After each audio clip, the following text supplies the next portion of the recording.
ప్రధాని మోదీ అధ్యక్షతన జరిగిన కేంద్ర కేబినెట్ సమావేశంలో సంచలన నిర్ణయం తీసుకున్నారు.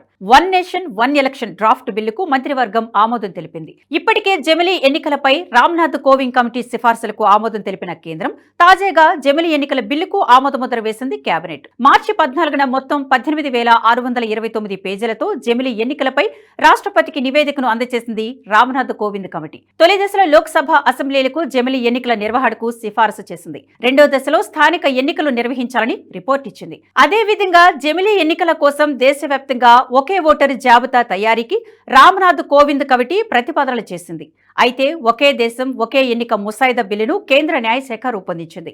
మరోవైపు జమిలీ ఎన్నికలకు దాదాపు 32 రాజకీయ పార్టీలు అంగీకారం తెలుపగా మరో 13 పార్టీలు వ్యతిరేకించాయి. జమిలీ ఎన్నికల బిల్లును ప్రస్తుత పార్లమెంటు శీతాకాల సమావేశాల్లో ప్రవేశపెట్టనున్నారు. 2027లో దేశవ్యాప్తంగా అన్ని రాష్ట్రాల అసెంబ్లీలతో పాటు లోక్సభకు కూడా ఎన్నికలు నిర్వహించాలని కేంద్ర ప్రభుత్వం కసరత్తు చేస్తోంది.